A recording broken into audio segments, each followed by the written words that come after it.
जय श्री राधे कृष्ण मित्रों। गीता में भगवान श्री कृष्ण जी ने रणभूमि में अर्जुन को जो ज्ञान दिया था वह गीता में बताया गया है। गीता में कुल 18 अध्याय हैं और उन सभी का अपना अलग अलग महत्व है। आइए जानते हैं गीता के पहले अध्याय का क्या महत्व है। श्रीमद् भगवद गीता उपनिषदों का सार है। महाभारत युद्ध के समय रणभूमि में भगवान श्री कृष्ण जी ने अर्जुन को जो ज्ञान दिया था वह गीता में बताया गया है। गीता में ऐसी बहुत सी बातें हैं जो मनुष्य को जीवन की कई कठिनाइयों को आसान बनाती है। इतना ही नहीं, गीता पढ़ने पर मनुष्य को बहुत सी नई जानकारियां भी मिलती हैं। साथ ही हर अध्याय के नियमित पाठ का अपना लाभ और महत्व है। भगवान शिव ने देवी पार्वती को गीता के पहले अध्याय के पाठ का महत्व जो बताया है वही यहाँ आपके लिए प्रस्तुत है। लेकिन गीता के पहले अध्याय के महत्व को जानने से पहले जान लीजिए श्रीमद् भगवद गीता के प्रथम अध्याय की खास बातें। गीता के पहले अध्याय का नाम अर्जुन विषाद योग है। इस अध्याय में कुरुक्षेत्र के मैदान में उपस्थित बंधुओं और संबंधियों को सामने देखकर अर्जुन के मन में उठे विषाद और मनोस्थिति का वर्णन किया गया है, जिसे संजय धृतराष्ट्र को बताते हैं। आइए अब सुनते हैं भगवद गीता के प्रथम अध्याय का महत्व। एक समय पार्वती जी ने पूछा, हे महादेव जी, किस ज्ञान के बल पर संसार के सब लोग आपको शिव कहकर पूजते हैं? मृगछाला ओढ़े हुए और अपने सभी अंगों में शमशान की विभूति लगाए, गले में सर्प और नरमुंडों की माला पहने हुए हो, इनमें तो कोई भी पवित्र नहीं है। फिर आप किस ज्ञान से पवित्र माने जाते हैं? तब महादेव ने उत्तर दिया कि हे प्रिय, सुनो, मैं गीता ज्ञान को अपने हृदय में धारण करने से पवित्र माना जाता हूँ। इस ज्ञान से मुझे बाहर के कर्म नहीं व्याप्त थे। तब पार्वती जी ने कहा कि हे भगवान, जिस गीता ज्ञान की आप ऐसे स्तुति करते हैं उसके श्रवण करने से कोई कृतार्थ भी हुआ है? महादेव जी ने उत्तर देते हुए कहा कि इस ज्ञान को सुनकर बहुत से जीव कृतार्थ हुए हैं और आगे भी होंगे। मैं तुम्हें एक पुरातन कथा कहता हूँ, तुम सुनो। एक समय शेषनाग की शैया पर श्री नारायण जी नैन मूंद कर आनंद में मग्न थे। उस वक्त भगवान के पास बैठे हुए श्री लक्ष्मी जी ने पूछा, हे प्रभु, निद्रा और आलस्य तो उन पुरुषों को व्यापता है जो जीव तामसी होते हैं। फिर आप तो तीनों गुणों से अतीत हो, आप तो वसुदेव हो, आप जो नेत्र मूंद रहे हो, इससे मुझको बड़ा आश्चर्य है। नारायण जी ने उत्तर देते हुए कहा, हे लक्ष्मी, मुझको निद्रा आलस्य नहीं व्यापता। एक शब्द रूप जो भगवद गीता है उसमें जो ज्ञान है उसके आकार रूप है। यह गीता शब्द रूप अवतार है। इस गीता में यह अंग है।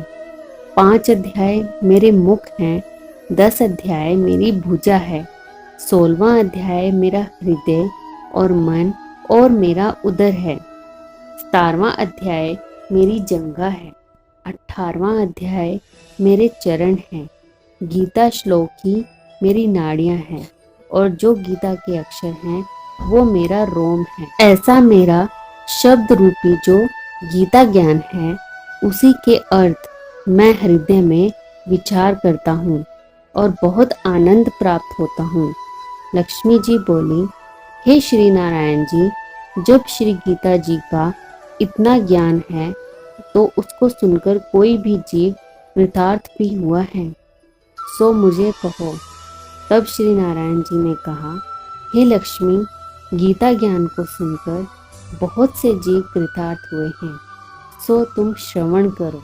एक व्यक्ति था जो चंडालों के कर्म करता था और तेल नमक का व्यापार करता था। उसने एक बकरी पाली। एक दिन वह बकरी चराने के लिए वन में गया और वृक्ष से पत्ते तोड़ने लगा।